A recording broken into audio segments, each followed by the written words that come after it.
نیک اور تیسری فرمایا نماز میری آنکھوں کی ٹھنڈک ہے۔ نیک عورت آج اگر کوئی اپنے بیٹے کا یا بیٹا خود اپنا رشتہ تلاش کرنے لگتا ہے تو نسب دیکھا جاتا ہے، خاندان دیکھا جاتا ہے، حسن و جمال دیکھا جاتا ہے اور مال دیکھا جاتا ہے، پیسہ دیکھا جاتا ہے، گھر بار دیکھا جاتا ہے، لیکن افسوس کی بات ہے کردار نہیں دیکھا جاتا۔ یہ تو کہتے ہیں کہ دیکھو ان کا گھر اپنا ہے یا نہیں، ان کا خاندان کیسا ہے، نسب کیسا ہے، لیکن یہ نہیں دیکھا جاتا کہ امی جان آپ جا رہی ہیں رشتہ تلاش کرنے، رشتہ دیکھنے جانا، اور جا کر سب سے پہلے اگر میرے لیے آپ نے عورت کا لڑکی کا انتخاب کرنا ہے تو جا کے پوچھنا کہ یہ آپ کی بیٹی تہجد بھی پڑھتی ہے کہ نہیں، 5 نمازیں بھی پڑھتی ہے کہ نہیں، تلاوت قرآن بھی کرتی ہے کہ نہیں، میرے نبی پر درود و سلام پڑھنے کی بھی عادت ہے کہ نہیں۔ یہ چیزیں ہم نے چھوڑ دی اور وہ چیزیں تلاش کرنا شروع کر دی جو مادیت کے ساتھ تعلق رکھتی ہے۔ اسی لیے تو آج ہماری نسل کوئی صلاح الدین ایوبی پیدا نہیں کر رہی، آج کوئی محمد بن قاسم پیدا کیوں نہیں ہو رہا کہ وہ مائیں جو تھیں وہ ماؤں کا انتخاب کرنا ہم بھول گئے۔ ماں کا انتخاب ایک فلسفی کہتا ہے، دانشور کہتا ہے کہ اگر نیک اولاد چاہتے ہو تو اچھی ماں کا انتخاب کرو، نیک ماں کا انتخاب کرو گے تو آنے والی نسل بھی نیک بنے گی، پرہیزگار عورت کا انتخاب کرو گے تو تمہاری آنے والی نسلیں پرہیزگار بن جائیں گی۔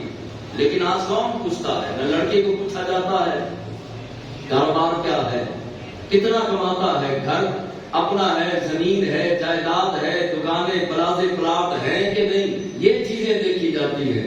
تو یہ نہیں دیکھتا کہ کردار کا کیسا ہے، اخلاق کا کیسا ہے۔ کاش ہمارا یہ ذہن بننا شروع ہو جائے۔ تو عورت کا انتخاب کرنے سے پہلے یہ دیکھنا ضروری ہے کہ یہ عورت فاطمہ الزہرا رضی اللہ تعالی عنہا کی غلام کنیز ہے یا نہیں ہے۔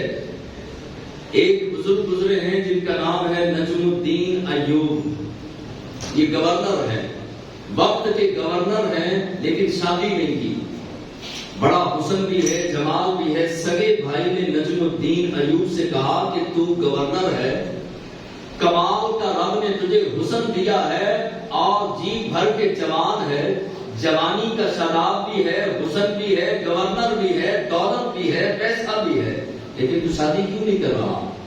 نجم الدین کہنے لگے کہ میں شادی اس لیے نہیں کر رہا کہ میرے معیار کی عورت نہیں مل رہی۔ اب سگا بھائی تھا، مسکرا کے بولا، کہنے لگا کہ معیار کی عورت، بادشاہ کی بیٹی جوان ہے اور بادشاہ بھی رشتے کی تلاش میں ہے، وزیر اعظم کی بیٹی جوان ہے اور وہ بھی رشتہ تلاش کر رہا ہے، اگر تو کہے تو میں بادشاہ سے بات کروں، تو میرا بھائی ہے اور میں چاہتا ہوں تیرا گھر بس جائے اور تو شادی کرے، اگر تو کہتا ہے تو میں جا کے بادشاہ کی بیٹی کا رشتہ مانگ لیتا ہوں، تو گورنر ہے، سونا بھی ہے، کردار کا بھی اچھا ہے، بادشاہ انکار نہیں کرے گا، اگر بادشاہ نہیں تو وزیر اعظم کی بیٹی کا رشتہ مانگ لیتے ہیں۔ اب نجم الدین فرمانے لگے کہ یہ دونوں میرے معیار کی نہیں ہے۔ اب نجم الدین کے جو بھائی تھے وہ کہنے لگے کہ ایک ہے شہزادی، ایک ہے وزیر زادی، اگر شہزادی بادشاہ کی بیٹی بھی تیرے معیار پر نہیں اتر رہی، وزیر اعظم کی بیٹی بھی تیرے معیار پر نہیں اتر رہی، تو تیرے معیار پر کون اتر رہی ہے؟ کہا کہ ابھی تو نہیں ملی، جب ملے گی تو شادی کر لوں گا۔ تو کہا معیار کیا ہے؟ بھائی نے پوچھا نجم الدین سے کہ تیرا معیار کیا ہے، کون سے معیار کی عورت تلاش کر رہا ہے؟ اب سنیے ذرا ہمارے بزرگوں نے کس طرح عورتوں کا انتخاب کیا، بیوی کا انتخاب کیا، اسی لیے تو ان کے بدن سے نیک اور پرہیزگار بچے پیدا ہوتے تھے۔ اب نجم الدین کہنے لگے کہ میں اس عورت کا انتخاب کروں گا چاہے وہ حسن میں کمال رکھتی ہو یا نہ رکھتی ہو، پلے دولت ہو یا نہ ہو، بڑے منصب اور بڑے نسب کے ساتھ اس کا تعلق ہو یا نہ ہو، لیکن میں ایسی عورت چاہتا ہوں کہ جو پرہیزگار ہو، متقی ہو، میرا اس کے ساتھ نکاح ہو، اس کے بدن سے رب مجھے بیٹا دے اور وہ بیٹے کی ایسی تربیت کرے کہ بیٹا جوان ہو کر مجاہد بنے اور مجاہد کو، یروشلم کو، فلسطین کو فتح کرے، میں ایسی بیوی چاہتا ہوں۔ اب بھائی مسکرا کے کہنے لگا پھر تلاش کرتا رہے، اس دور میں ایسی عورت نہیں ملنے لگی۔ تو حضرت نجم الدین فرمانے لگے، فرمایا کہ خالق کائنات ان اللہ علی کل شیء قدیر ہے، وہ ہر چاہے پر قادر ہے، جو چاہتا ہے اس پر قدرت رکھتا ہے، اللہ ضرور دے گا۔ جمعے کا دن آیا، جمعے کے دن جو ہے وہ جامعہ مسجد کے اندر نجم الدین وقت کا گورنر نماز پڑھنے کے لیے عالم صاحب کے پاس گیا، جمعہ کی نماز پڑھی، اور اس کے بعد پہلے کے گورنر بھی علماء کے پاس بیٹھ کر فیض یاب ہوتے۔ آج تو جو ہے دکانداروں کے پاس، علماء کے پاس بیٹھنے کا ٹائم نہیں، نہ مسائل سیکھنے کا، نہ مسائل پوچھنے کا، کیونکہ دوڑ اتنی لگ گئی، دوڑ کے اندر اندھے ہم اتنے ہوئے کہ قرآن کو بھلا بیٹھے، اندھے اتنے ہوئے کہ اسلام کو بھلا بیٹھے، اندھے اتنے ہوئے کہ نمازوں کو بھلا بیٹھے۔ پہلے کا گورنر کتنا مصروف ترین آدمی تھا، لیکن عالم بابل کے پاس بیٹھا۔ آپ نے فرمایا، عالم دین نے فرمایا کیوں بیٹھا ہے؟ حضور چند باتیں، چند چیزیں، نجم الدین خود اللہ کا ولی ہے، لیکن اس کے باوجود عالم بابل کے پاس بیٹھ کر دین کے چند مسائل پوچھ رہے ہیں۔ اب بیٹھے ہیں تو پہلے دور یہ تھا، یہ اس دور کی بات ہے جب علماء سے عورتیں پردے میں مسائل پوچھا کرتی۔ اب گورنر بیٹھا ہے، عالم دین امام صاحب بیٹھے ہیں، پردہ لگا ہے، پردے کے پیچھے عورتیں ہیں۔ ایک عورت نے سلام کیا مسائل پوچھنے کے لیے، امام صاحب نے، عالم دین نے وعلیکم السلام کہا، جواب دیا، کہا بیٹی میں نے تمہاری طرف رشتہ بھیجا تھا اور تم نے ہی رشتے کا مطالبہ کیا تھا، لیکن تم نے مسترد کیوں کر دیا؟ اب گورنر بھی بیٹھا ہے، امام صاحب عالم دین بھی بیٹھے ہیں، تو عرض کیا کہ حضور میں نے اس لیے مسترد کر دیا، حالانکہ وہ جوان بھی تھا، خوبصورت بھی تھا، امیر بھی تھا، دولت مند تھا، لیکن میں نے انکار کر دیا۔ کیوں؟ اس لیے کہ وہ میرے معیار کا نہیں تھا۔ امام صاحب جو تھے، عالم دین جو تھے، وہ فرمانے لگے تیرے معیار کا کیا ہے؟ حالانکہ وہ جوان تھا، خوبصورت تھا، امیر تھا، دولت مند تھا، شریف النفس تھا، اس کے باوجود تیرے معیار کا کون ہو سکتا ہے؟ وہ بیوی، وہ بچی، وہ عورت، وہ لڑکی بولی، کہنے لگی میرے معیار کا وہ ہے کہ جو مجھے پکڑ کر نکیل ڈال کر شریعت مطالعہ پہ چلائے، میں نمازیں نہ پڑھوں وہ مجھے نمازیں پڑھائے، میں پردہ نہ کروں وہ مجھے پردہ کروائے، میں اگر کبھی بیٹھ کر جہنم کی طرف جانے لگوں وہ پکڑ کر مجھے جنت کے راستوں کا مسافر بنا دے۔ میرا شوہر ایسا ہونا چاہیے کبھی تہجد میں میری آنکھ نہ کھلے، میرا شوہر تہجد کے وقت مجھے اٹھائے، کبھی میں تلاوت قرآن نہ کر سکوں وہ مجھے تلاوت قرآن کروائے، اور اس کے اور میرے بدن سے ملنے کے بعد میرے ہاں رب ایک بیٹا دے، اور وہ بیٹے کی میں اور وہ مل کر ایسی تربیت کرے، بیٹا جوان ہو کر مجاہد بنے اور وہ جا کے بیت المقدس کو فتح کرے۔ اب جو ہے وہ نجم الدین کی بھی یہی خواہش تھی، اور یہ خواہش علیحدہ سے بیان کی، وہ بیوی آج یہ خواہش کا اظہار کر رہی ہے۔ نجم الدین نے امام صاحب کے قدموں پہ ہاتھ رکھا، کہا حضور بالکل یہی خواہش میری ہے، آپ میرا رشتہ یہاں نہیں کروا دیتے، اس عورت سے میری شادی نہیں کروا دیتے؟ آپ نے بات کی، امام صاحب نے اس کے گھر والوں سے بات کی، شادی ہو گئی۔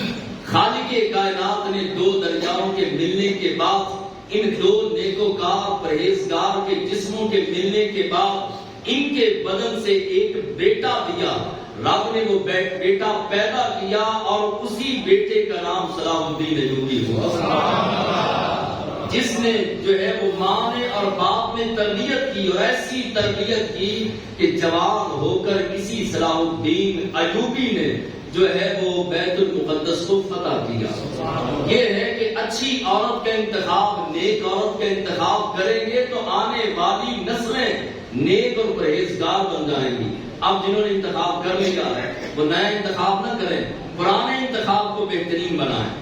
جو پرانا انتخاب کر لیا اب اس کی اصلاح کریں، اور اسی زوجہ کی، اسی بیوی کی تربیت کریں اسلام کے مطابق، دین کے مطابق، تاکہ وہ ہنڈیا پکاتے ہوئے اللہ کا قرآن پڑھے، وہ مصلی پہ بیٹھ کر آنسو بہا کر ہاتھ اٹھا کر اپنے بچوں کی تربیت کے لیے دعائیں کرے.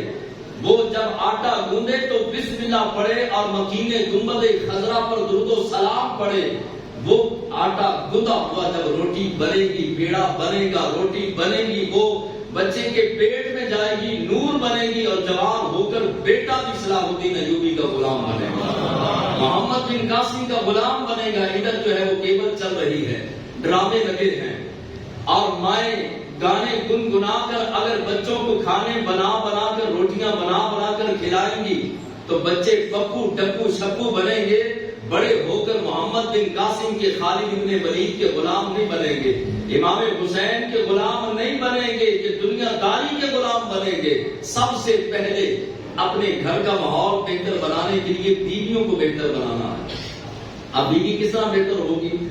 ہم فجر کے وقت سوئے ہوں، بیوی کو کہیں تو نماز پڑھ، وہ پڑھے گی. ہم تلاوت قرآن نہ کریں، ہم درود و سلام نہ پڑھیں، ہم فونوں پہ بیوی کے سامنے بیٹھ کر جھوٹ بولے اور مکاریاں کریں، دھوکے دے، فراڈ کریں، اور بیوی کو کہیں میرے بیٹے کی اچھی تربیت کر، تو اچھی تربیت ہوگی. اپنا کردار اپنی ازواج کے سامنے پہلے پیش کریں، اپنے کردار سے ثابت کریں. بیوی جو ہے وہ آپ کا ایسا ادب کرے کہ کہنے کی ضرورت نہ پڑے، بلکہ اس کا دل کرے. اپنے بچوں کی تربیت کرتے ہوئے آپ کی زوجہ اپنے بچوں کو کہے کہ بیٹا بڑے ہو کر کسی اور کی طرح نہیں بننا، اپنے باپ کی طرح بننا. تیرا کردار تیرے باپ کی طرح ستھرا اور چمکدار ہونا چاہیے.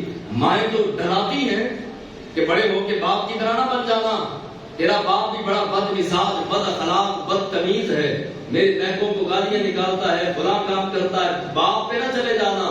وہ سب سے زیادہ بڑا بد نصیب باپ ہے جس کی جو ہے وہ بچوں کی ماں بچوں کی یہ تربیت کر رہی ہے کہ باپ پہ نہ چلے جانا، کیونکہ باپ کا کردار ہی ایسا ہے.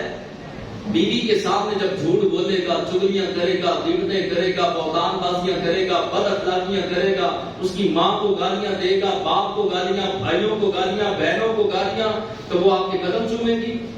اخلاق اور محبت اور پیار کے ساتھ، کردار کے اعلیٰ اور بہترین ہونے کے ساتھ بیوی کی تربیت کریں. جب بیوی کی تربیت ہو گئی تو سمجھ لیجیے کہ آنے والی 7 نسلوں کی آپ نے تربیت کر لی.